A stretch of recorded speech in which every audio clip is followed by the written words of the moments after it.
이송림 모치님 지난주에 다리가 좀 불편하셔서 못 오셨는데 오늘 오셔서 감사합니다.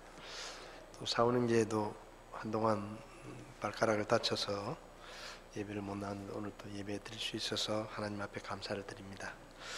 이 시간 자리에서 일어나셔서 하나님의 말씀을 함께 보시겠습니다. 누가복음 1장 26절에서 38절까지 말씀을 우리 함께 보시겠습니다. 제가 한 절 읽고 여러분이 한 절 읽고 교독하시겠습니다. 여섯째 달에 천사 가브리엘이 하나님에 의해 나사렛이라 하는 갈릴리의 도시로 보내어져서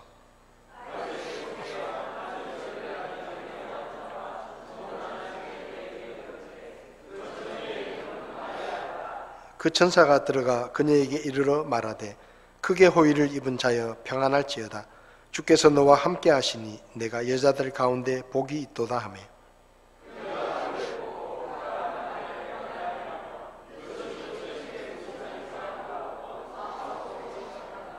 그 천사가 그녀에게 이르되 마리아야 두려워하지 말라. 내가 하나님께 호의를 입었느니라.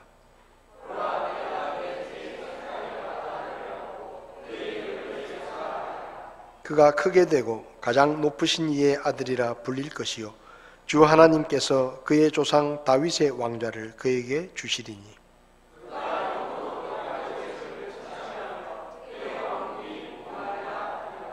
이에 마리아가 천사에게 이르되 나는 남자를 알지 못하는데 어찌 이 일이 있으리까 하매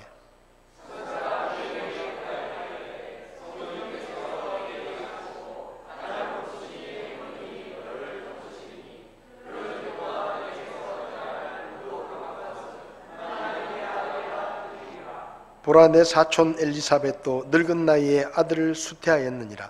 수태하지 못한다고 하던 그녀에게 이 달이 여섯째 달이 되었나니 마리아가 이르되 주의 여종을 보소서 당신의 말씀대로 그 일이 내게 이루어지리다 하매 천사가 그녀에게서 떠나니라. 아멘. 잠시 기도하겠습니다. 살아계신 하나님 아버지, 우리에게 성경을 주시고 성경을 읽을 때마다 하나님의 말씀을 듣게 하시고 성령을 통해 그 말씀을 깨닫게 하신 것을 감사합니다. 이 혼탁한 시대 가운데 하나님의 지혜로 저희들을 가르쳐 주시고 우리가 늘 주의 말씀에 순종함으로 하나님 앞에 영광을 돌리는 승리의 삶을 살게 저희들을 도와주시기를 원합니다. 오늘도 주의 말씀을 함께 나눕니다. 부족한 종이 있었지만 주께서 쓰셔서 오직 하나님의 말씀만 선포되게 하시고 성령께서 우리를 감동하셔서 주의 말씀을 밝히 깨달을 수 있도록 도와주시옵소서. 이 시간을 주님께 맡기며 예수님의 이름으로 기도했습니다. 아멘. 자리에 앉으시겠습니다. 2023년에 성탄이 다가오고 있습니다. 성경에서 예수님이 태어나신 날짜는 정확하게 이야기하고 있지 않지만 약 4세기경부터 12월 25일을 예수님이 태어나신 성탄으로 정하고 그 이후로 지금까지 전 세계 교회들이 12월 25일을 성탄으로 이렇게 정해놓고 지키고 있기 때문에 저희들도 달력에 따라서 12월 25일이 성탄이다 이렇게 생각을 하고 있습니다. 2023년 성탄을 앞두고 하나님의 아들이신 예수님께서 죄인들을 구원하시려고 이 땅에 오셨던 그 하나님의 은혜와 사랑을 생각하지만 또 한편으로는 주님이 평화의 왕으로 오셨던 그 땅에 전쟁으로 인해 총성이 그치지 않고 수많은 사람들이 목숨을 잃고 있는 그런 안타까운 사실로 인해서 올해 성탄은 좀 마음이 아프고 또 안타까운 것이 사실입니다. 빨리 전쟁이 그치고 또 그 땅에 다시 평화가 찾아왔으면 좋겠다 하는 기도 제목을 가지고 있습니다. 1980년에 예수님을 믿고 제가 구원을 받았는데요.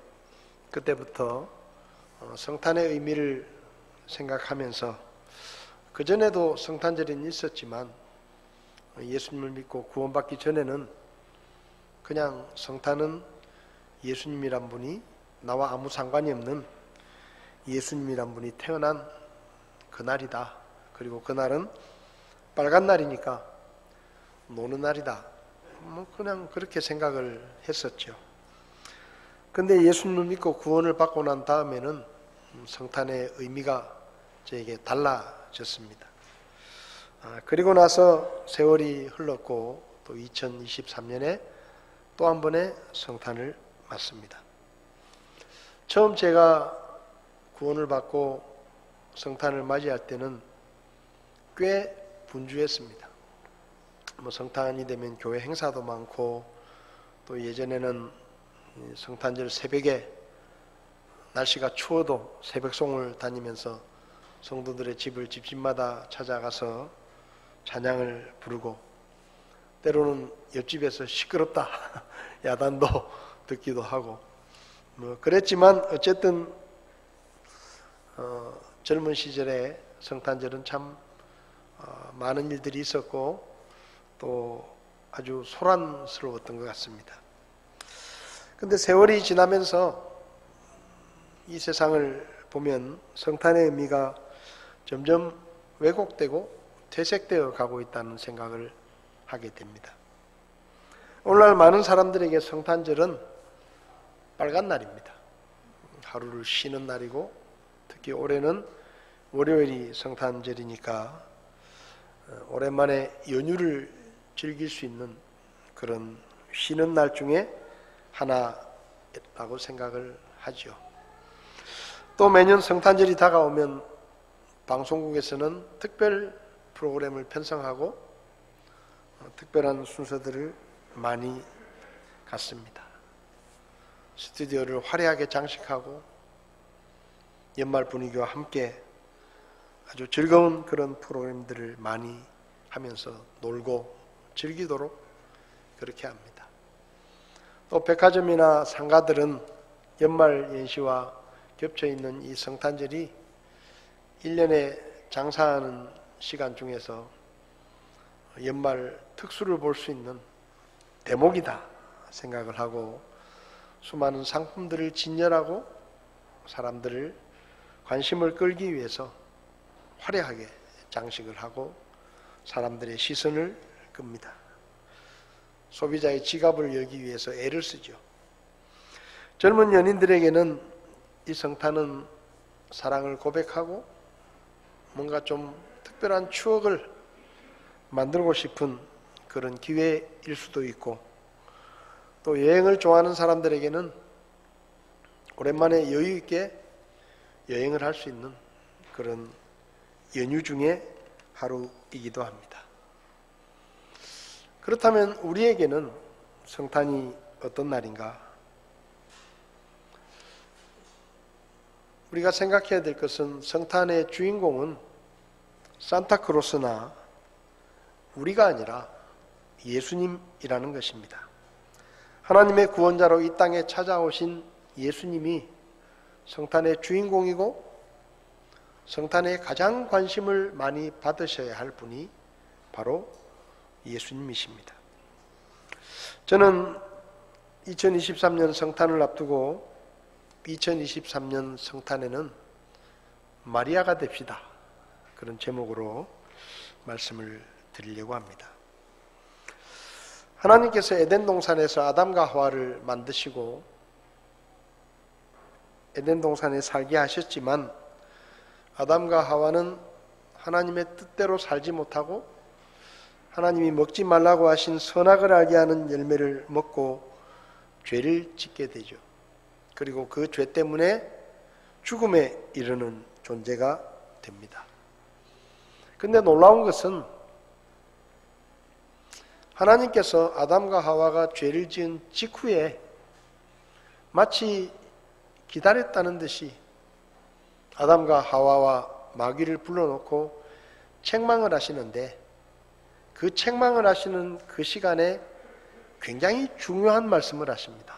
그게 뭔가 하면 이제 아담과 하와는 죄를 지어서 죽음과 심판에 이르게 되어 있는데 하나님께서 그 죄를 지은 아담과 하와를 어떻게 심판과 멸망에서 구원하실지를 하나님께서 그분의 계획을 이야기해 주십니다.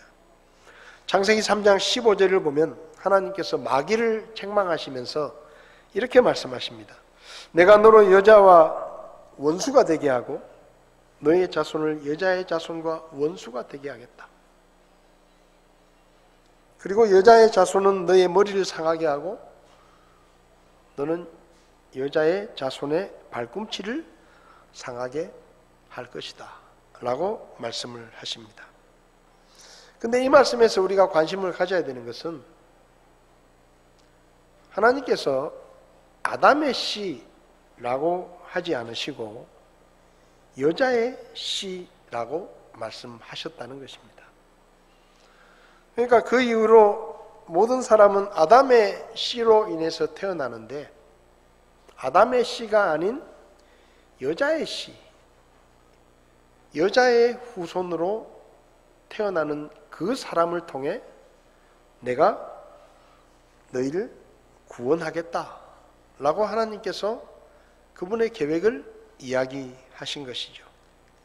이사야 7장 14절을 보면 그러므로 주께서 친히 한 표적을 너희에게 주시리라. 보라, 처녀가 수태하여 아들을 낳고 그의 이름을 임마누엘이라 하리라 라고 말씀하셔서 창세기 3장 15절에 말씀하셨던 여자의 씨, 여자의 후손이 누구인지를 좀 더 명확하게 말씀하십니다.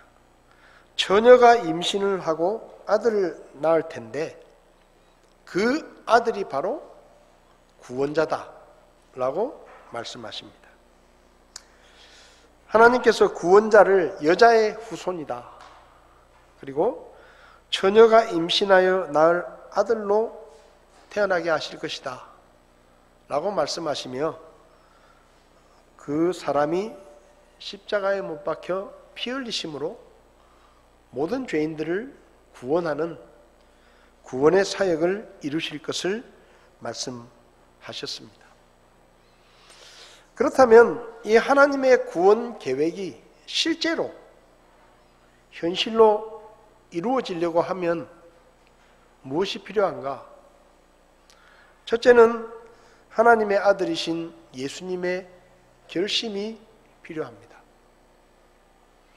하나님이 그렇게 계획하셨더라도 삼위일체 하나님 중에 한 분이신 예수님이 하나님의 계획에 동의하지 않으면 이 일은 이루어질 수 없는 일입니다. 물론 예수님은 삼위일체 하나님 중에 한 분이시고 하나님과 동일한 분이시지만 하나님도 삼위일체 세 분으로 구성이 되어 있기 때문에 이 세 분은 누가 더 높고 낮고의 그런 위치가 아닙니다. 그러니까 성부 하나님이 성자 하나님보다 더 높고 성자 하나님을 마음대로 지시하고 명령해서 부릴 수 있는 그런 존재가 아니시기 때문에 이 삼위일체 하나님은 우리가 잘 이해할 수는 없지만 어쨌든 하나님이란 분은 한 분이신데 그 한 분은 또 세 분이시다. 이게 말은 우리가 논리적으로는 잘 이해가 안 되지만 어쨌든 하나님은 신이시기 때문에 그렇습니다. 그래서 성자 하나님을 이 땅에 구원자로 보내셔서 고난을 받으시고 십자가에 못 박혀 죽게 하심으로 인류의 죄를 사하시고 죄인들을 구원하시려고 하시는 것이 성부 하나님의 계획이라고 하더라도 성자 하나님이신 예수님께서 나는 그렇게 못하겠소 하고 반대를 하면 이 일은 이루어지지 못하는 것입니다. 물론 예수님은 삼위일체 하나님 중에 한 분이십니다. 그렇지만 성부 하나님이 너 가서 십자가에 못 박혀 죽어 라고 지시하실 수 있는 그런 분도 아니에요. 그래서 반드시 이분이 결심을 하시고 결정을 하고 이 땅에 사람의 몸을 입고 오시고 고난을 받으시고 십자가에 못 박혀 돌아가셔야 이 구원의 계획이 완성되는 것입니다. 성자 하나님은 예수님이라는 이름으로 이 땅에 오셨습니다. 앞서 말씀드렸지만 이것은 누구의 지시나 누구의 강압에 의해서가 아니라 그분이 스스로 결심하시고 스스로 결정하시고 스스로 하나님으로서 누리던 모든 영광과 권세를 다 포기하고 직접 사람의 몸을 입고 이 땅에 오셔서 고난을 받으시고 십자가에 못 박혀 죽으시겠다고 스스로 결정하시고 결심하셨기 때문에 그 일이 일어날 수 있었던 것이죠. 빌립보서 2장을 보면 이렇게 말씀합니다. 너희 안에 이 생각을 품을지니 그것은 그리스도 예수님 안에도 있던 생각이라. 그분은 하나님의 형체로 계심으로 하나님과 동등함을 강탈로 여기지 아니하셨으나 스스로 무명한 자가 되사 자기 위에 종의 형체를 취하시고 사람들의 모습이 되셨으며 사람의 모양으로 나타나사 자기를 낮추시고 죽기까지 순종하셨으니 곧 십자가의 죽음이라. 여기 분명히 말씀합니다. 하나님과 동등함을 빼앗기실 때 하나님으로서의 영광과 권세를 내려놓으실 때 그것을 강탈로 여기지 않았다. 스스로 결정하셨다 이 말이죠.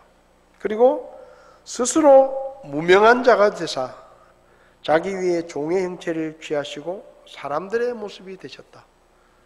그분이 스스로 결정해서 기꺼이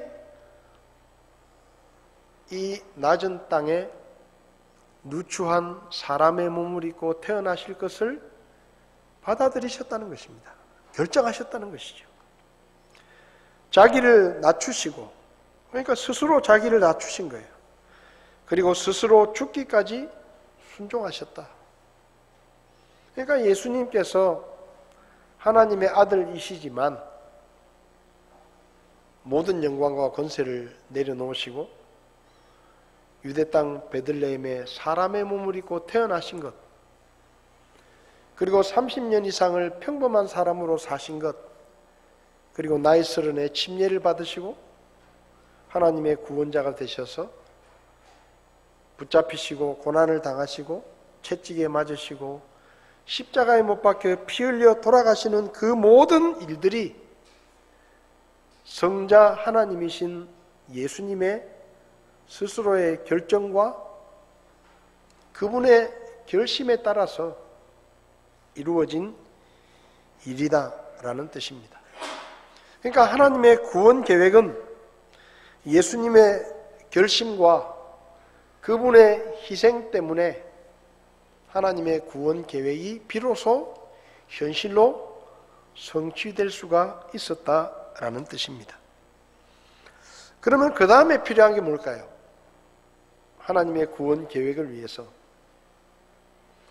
하나님의 아들을 임신하고 낳아줄 처녀가 필요합니다. 꼭 필요해요. 하나님이 계획하신 때가 되셨을 때 하나님은 하나님의 천사를 유대 땅 나사렛이라고 하는 곳에 사는 처녀 마리아에게 보내십니다. 왜냐하면 그 처녀 마리아가 하나님의 계획을 위한 후보 1순위. 하나님의 아들을 임신하고 낳아줄 처녀 후보 중에 1순위가 마리아였습니다. 그 마리아가 왜 1순위가 됐느냐? 첫째, 마리아는 결혼한 적이 없는 처녀였습니다. 반드시 결혼한 적이 없는 처녀가 필요했어요. 왜? 처녀에게서 태어나야 되니까. 창세기 3장 15절과 이사야 7장 14절에서 여자의 후손, 처녀가 임신해서 아들을 낳을 것이다 라고 하나님께서 미리 예언을 해 놓으셨는데, 예수님이 만약에 처녀가 아닌 결혼한 유부녀에게서 태어나면 이거 말이 안 되는 거예요.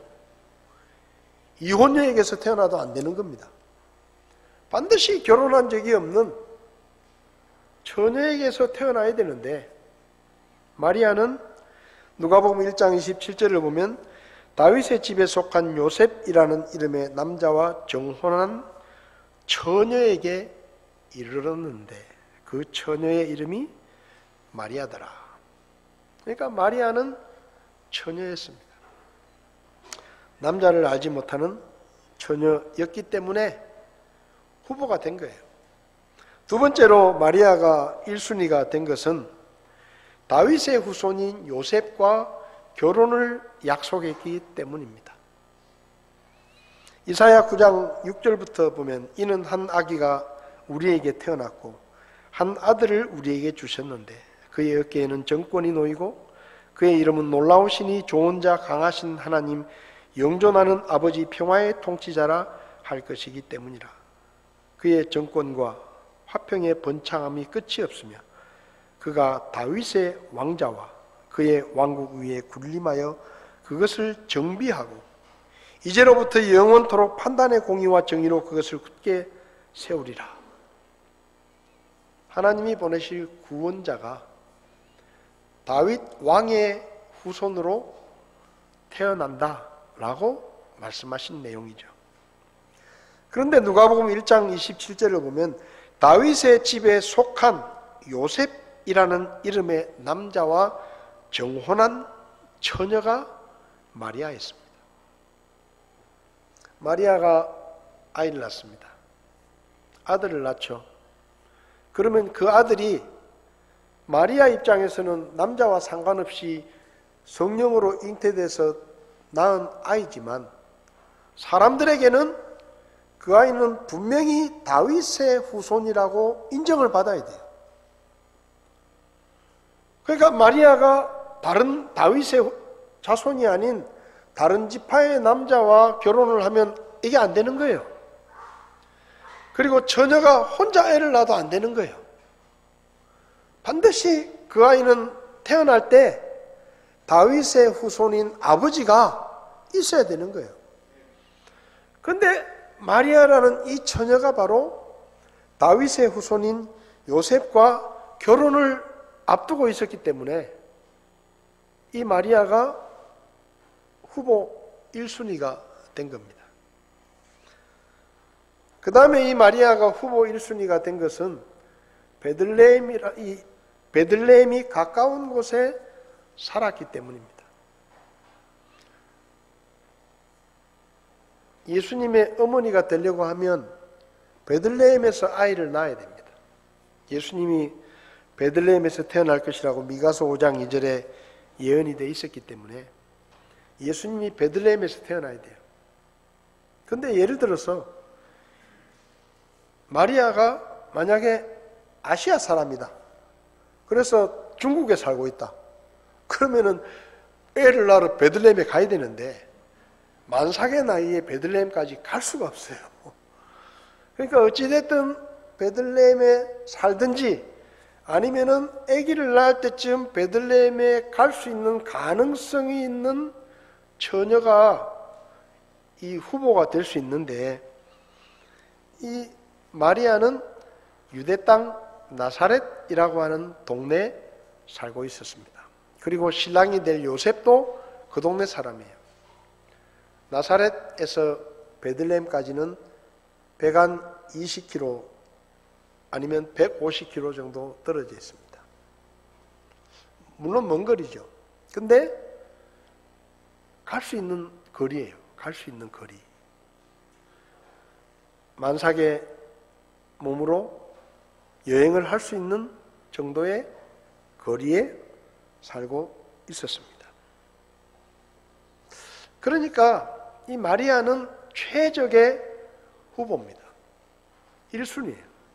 처녀인데다가 다윗의 후손과 결혼을 약속하고 있고 그리고 나사렛에 살지만 베들레헴까지 여행할 수 있는 그런 최적의 조건이 마리아의 조건이었습니다. 근데 문제는 이거예요. 후보 1순위인데 마리아가 안 돼요. 저는 못해요. 그러면 끝이에요. 또 다른 후보를 찾아야 돼요. 그렇지 않습니까? 근데 그 후보라는 게 얼마나 까다롭습니까? 처녀여야 되죠. 다윗의 후손과 결혼을 할 예정인 사람이어야 되죠. 또 베들레헴까지 어쨌든 갈 수 있는 여건이 돼야 되죠. 근데 그런 모든 조건을 완벽하게 갖추고 있는 처녀 마리아. 그 마리아가 안 되겠어요. 저는 못해요. 딴 데 알아보세요. 그러면은 이게 골치 아픈 겁니다. 그렇지 않겠습니까? 하나님께서 천사를 보내셨습니다. 네가 후보 1순위다. 크게 호의를 입은 자여 평안할지어다. 주께서 너와 함께 하시니 네가 여자들 가운데 복이 있다. 갑자기 어느 날 천사가 나타나가지고 이렇게 말을 합니다. 얼마나 놀랐겠습니까? 천사를 한 번도 본 적이 없는데 갑자기 천사가 나타나서 영광 가운데서 평안하냐? 네가 하나님께 복을 받았다. 그렇게 얘기하니까 얼마나 깜짝 놀랐겠어요. 그리고 하는 말이, 그래서 이게 마리아가 얼마나 당황이 됐겠습니까? 이게 뭔 일인가? 얼떨떨해 하고 있는데 마리아야 라고 이름을 부릅니다. 생전 처음 보는 천사가 마리아야. 내 이름을 어떻게 알지? 두려워하지 마라. 내가 두려워하는 걸 어떻게 알지? 네가 하나님께 호의를 입었느니라. 보라, 내가 내 태에 수태하여 아들을 낳고 그의 이름을 예수라 하리라. 그가 크게 되고 가장 높으신 이의 아들이라 불릴 것이고 주 하나님께서 그의 조상 다윗의 왕자를 그에게 주시리니 그가 영원토록 야곱의 집을 통치하며 그의 왕국이 무궁하리라. 마리아야, 네가 임신을 하게 될 것이고 아들을 낳게 될 것이다. 그러면 그 아들의 이름을 예수라고 지어라. 왜냐하면 그 예수가 보통 사람이 아니라 하나님의 아들이시기 때문이다. 그러니 하나님이 너를 향한 이런 계획을 가지고 계신다. 마리아가 깜짝 놀랐습니다. 나는 요셉과 결혼을 앞두고 있지만 잠자리를 같이 한 적도 없고 남자를 알지도 못하는데 무슨 임신이야 갑자기.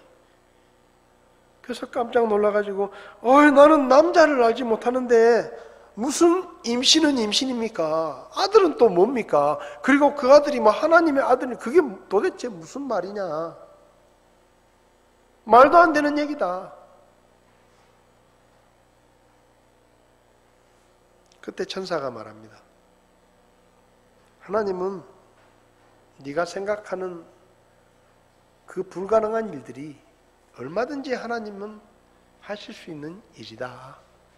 네가 처녀지만 하나님은 너에게 임신을 시킬 수도 있고 아들을 낳게 하실 수도 있다.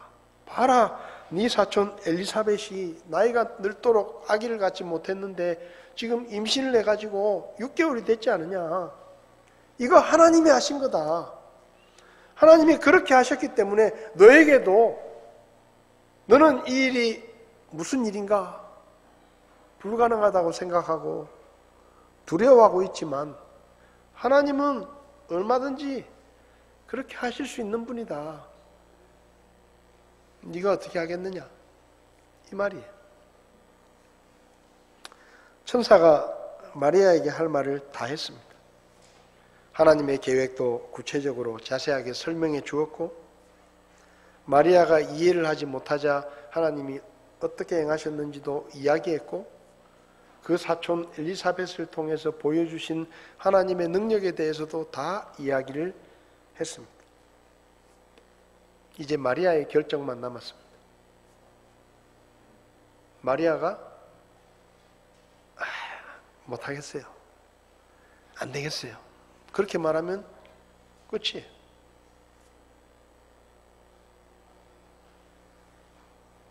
제가 마리아였다면 결정하기 전에 더 많은 것을 물었을 것입니다. 천사님, 제가 만약에 임신을 하면 제가 사랑하는 요셉과는 어떻게 되나요? 헤어져야 되는 건가요? 요셉이 파혼하자 그러면 어떡하죠? 요셉과 정혼한 제가 요셉의 아기가 아닌 다른 아기를 임신한 게 알려지면 사람들은 제가 다른 남자와 부정을 행했다고 손가락질하고 욕하고 비난하게 될 것이고, 우리 부모도 곤란해질 것이고, 율법에 따르면 약혼한 남자가 있는데 그 여자가 다른 남자와 부정을 행해서 그게 들키면 돌에 맞아 죽는데, 제가 성령으로 잉태된 아무리 말을 해도 사람들이 안 믿고 저를 때려 죽이려고 그러면 그때 저는 어떻게 되나요? 물어봤을 거예요. 근데 마리아는 아무것도 묻지 않습니다. 아무것도 묻지 않고 1장 38절에 마리아가 이르되 주의 여종을 부소서, 당신의 말씀대로 그 일이 내게 이루어지리이다. 마지막 대답입니다. 저는 하나님의 여종입니다. 요셉의 약혼자이기 전에, 우리 부모님의 딸이기 전에 저는 하나님의 종입니다. 제가 다 이해할 수 없지만, 앞으로 어떤 일들이 벌어질지 알 수 없지만, 저의 주인이신 하나님께서 저에 대해서 그런 계획을 가지고 계신다고 하면 저는 순종하겠습니다. 그 말씀이 저에게 이루어지기를 원합니다. 밤에 천사가 그녀에게서 떠나니라. 마리아는 천사를 통해 너무나 충격적인 이야기를 들었습니다. 불이익과 위험을 감수해야 하는, 쉽게 결정하기 어려운 그런 이야기였습니다. 부모님하고 의논을 좀 해봐야 되겠는데, 요셉과 한번 얘기를 해보고 요셉도 동의하면 그때 제가 따로 연락을 드리겠습니다. 그럴 수도 있어요. 왜냐하면 너무 중요한 일이잖아요. 자칫 목숨을 잃을 수도 있는 거예요. 그게 잘못되면 죽는 거예요. 그러니 그렇게 얘기할 수도 있어요. 일주일만 생각할 시간을 주십시오. 근데 그러지 않아요. 왜냐하면 나는 하나님의 종입니다. 하나님이 제 인생의 주인이십니다.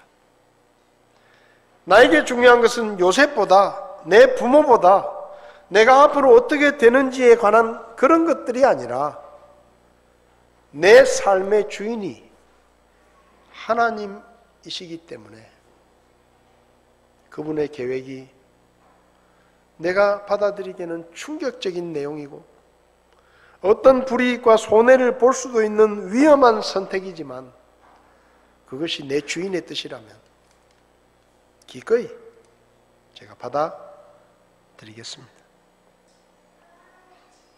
율법에 따라 돌에 맞아 죽을 수도 있고 어떻게 살아남는다고 하더라도 평생을 부정한 여자라는 손가락질을 받으며 미혼모로 살지도 모르고 사랑하는 요셉과 파혼하게 될지도 모르고 그 위험한 선택, 그 선택 앞에서 마리아는 기꺼이 하나님의 계획을 받아들입니다. 혹독한 대가를 치러야 하고 어떤 위험이 있을지 마리아는 잘 알고 있었을 것입니다. 그럼에도 불구하고 마리아는 오래 망설이지 않고 이 모든 대가를 감수하고 하나님께 자기를 내어 놓습니다. 여러분, 때로 하나님께서 우리에게 무언가를 요구하실 때 우리가 망설이고 주저하는 이유가 뭐죠? 나의 생사화복을 결정하시고 주관하시는 분이 하나님이시다 라는 것을 인정하지 못하기 때문입니다. 내 생사화복, 내가 죽고 사는 것, 내가 아니라 하나님이 결정하시고 그분이 내 인생의 주인이시고 내 생명의 주인이시다. 그것이 우리에게 인정이 되고 우리가 그것을 인정한다고 하면 우리는 하나님의 뜻 앞에서 주저할 이유도 없고 망설이지도 않을 것입니다. 마리아가 그랬어요. 보소서 주의 여종이오니 제 주인은 하나님이십니다. 주인이 원하신다면 저는 기꺼이 그렇게 하겠습니다. 얼마든지 인간적으로 갈등하고 망설이고 주저할 수도 있는 상황 속에서 마리아는 불확실한 미래의 모든 어려움과 두려움을 하나님께 맡겼습니다. 왜요? 그분이 주인이니까. 우리가 오늘까지 굶어 죽지 않고 살아온 것, 물론 우리가 열심히 일을 하고 최선을 다해 살았기 때문입니다. 근데 그건 1%예요. 99%는 주인이신 하나님이 아직 나를 안 데려가셨기 때문이에요. 주인이신 하나님이 동수야, 다 됐다. 오늘 오너라. 그러면 저는 가요. 가는 거예요. 하나님, 못 간다고 전해 주십시오. 그런다고 안 가는 게 아니에요. 주인이 결정하면 끝이에요. 하나님, 제가 새 차를 샀는데 차는 좀 타보고 그러니 5년만 좀 늦게 간다고 전해주세요. 그거 안 돼요. 주인이 결정하면 끝이에요. 근데 제가 하나님이 주인이라는 것을 인정하면 그게 억울하지 않아요. 남겨둔 가족들이 어떻게 살아갈지 제가 걱정하지 않아요. 왜? 주인이 결정했는데 그것도 주인이 알아서 하시겠지. 그렇잖아요. 주인이 결정했는데 그것도 보통 주인입니까? 천지 만물을 창조하신 전능하신 하나님이 결정하셨는데 뭘 내가 걱정하고 뭘 내가 미루겠냐 이 말이에요. 마리아의 선택은 그 마리아를 하나님의 아들이신 예수님의 어머니로 만들었고, 그리고 성탄절이 되면 모든 사람들이 마리아의 이름을 기억하고 그녀가 행했던 일들을 기억합니다. 2023년 우리는 또 한 번의 성탄을 맞습니다. 성탄의 참된 의미가 왜곡되고 변질되고 있는 때 하나님의 사랑과 은혜, 하나님이 보내신 구원자 예수님은 뒷전으로 밀려나고 인간의 탐욕과 쾌락이 중심이 되어버린 때 우리의 생사화복을 주관하시는 하나님이 내 삶의 주인이심을 알고 불이익과 손해를 감수하고 조롱과 비난을 감수하고 기꺼이 하나님의 말씀에 따라 그분의 뜻에 따라 살겠다라고 결심할 수 있는 마리아 같은 사람이 필요합니다. 하나님의 뜻을 믿음으로 받아들일 수 있는 마리아들이 필요한 거예요. 그래야 성탄이 이루어지는 거예요. 하나님의 뜻이 이루어지려고 하면 마리아가 필요한 것입니다. 주여, 주의 여종이오니 주님 뜻대로 되기를 원합니다. 어둠 속에 살고 있는 우리의 이웃들에게 하나님의 사랑과 은혜를 전하고 하나님의 구원자로 오신 예수님을 전하며 그들에게 진정한 성탄이 이루어지게 하려면 마리아가 필요합니다. 2023년 성탄에 하나님께서는 이 대한민국이라는 나라 대구 땅에 마리아를 찾고 계십니다. 주님의 뜻을 위해서라면 기꺼이 자신을 내어줄 수 있고 어떤 불이익과 손해라도 하나님께 맡기고 주님의 뜻에 순종하기를 선택할 수 있는 마리아들이 이 대구 땅에 필요한 거예요. 그래야 이 대구 땅에 성탄이 이루어지는 겁니다.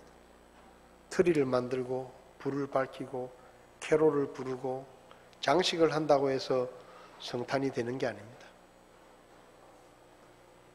2023년 성탄, 마리아를 찾으시는 하나님 앞에 저와 여러분들이 그렇게 응답할 수 있기를 바랍니다. 주여, 저는 하나님의 종입니다. 주님이 저의 주인이십니다. 제가 가진 것, 제 생명, 제 건강, 제 시간, 제 돈, 제 재능, 제 모든 것 주인 뜻대로 쓰십시오. 제가 주님께 드리겠습니다. 그렇게 응답할 수 있는 2023년 성탄에 저희들이 마리아가 될 수 있기를 바랍니다. 자리에서 일어나시겠습니다.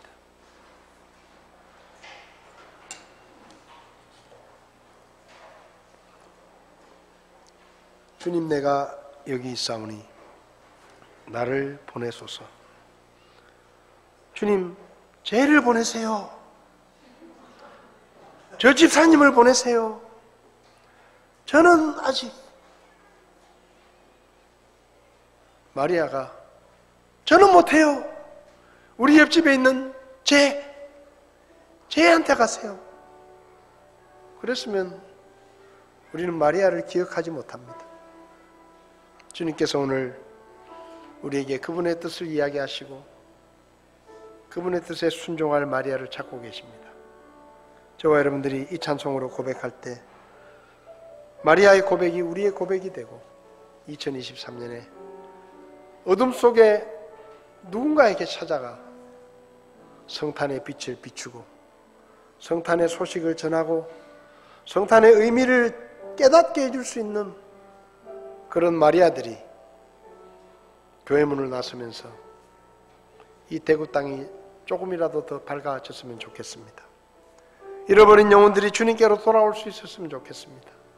우리 이웃들이, 우리 친척들이 우리를 통해 성탄의 의미를 깨달았으면 좋겠습니다. 우리 찬송 부르실 때 주님 저를 써주십시오. 그런 마음으로 기도하는 마음으로 찬송하시겠습니다.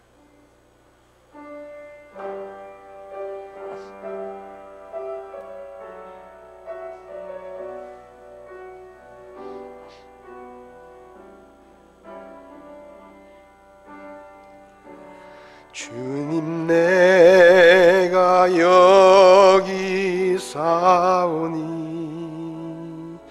나를 보내소서.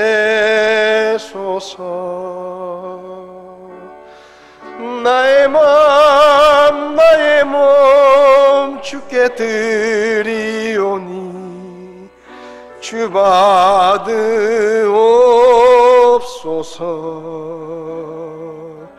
주님 내가 여기 싸우니 나를 써 주소서. 나의 몸 모두 다 주께 드리오니 주 받으옵소서.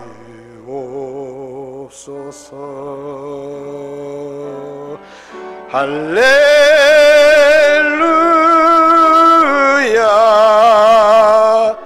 할렐루야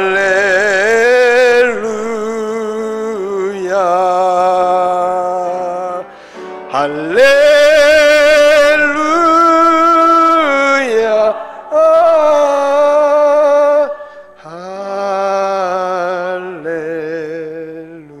찬송을 멈추시겠습니다. 주님, 저를 써주십시오. 이 성탄의 계절에 마리아로 저를 써주십시오. 누군가에게 성탄을 성취되게 할 수 있는, 이 성탄의 기쁜 소식을 전해서 영혼을 구원할 수 있는 그 일에 하나님 저를 써주십시오. 제가 그 일을 하기 원합니다. 이것이 여러분의 간절한 결단이라면 이 시간 앞자리에 나오셔서 하나님 앞에 기도하시기 바랍니다.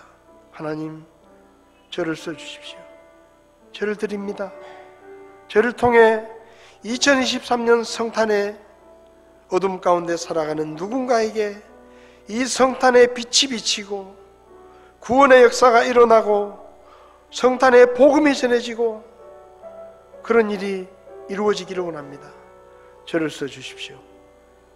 앞자리에 나오셔서 기도하시기 바랍니다. 하나님, 저를 써주십시오. 저의 약함을 도와주십시오. 하나님이 저의 생사화복을 주관하시는 주인이심을 잊어버리지 않게 해주십시오. 하나님의 뜻 앞에서 순종하겠습니다. 그것이 오늘 아침에 여러분의 결심이라면 앞자리에 나오셔서 하나님 앞에 여러분의 결심을 아뢰시기를 바랍니다. 도움을 청하시기를 바랍니다.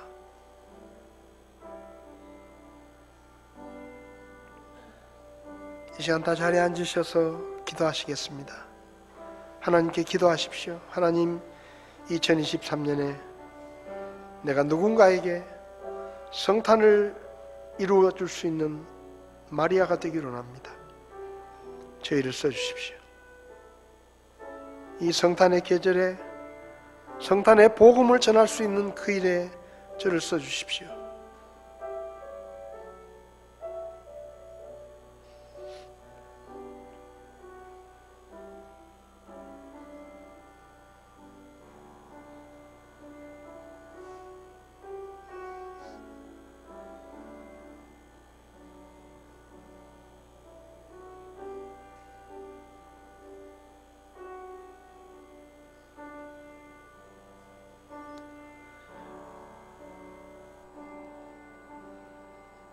은혜로우신 아버지 하나님, 2000년 전 하늘의 모든 영광과 권세를 다 내려놓으시고 이 땅에 오신 하나님의 아들 예수 그리스도, 주님의 그 사랑과 희생을 감사합니다.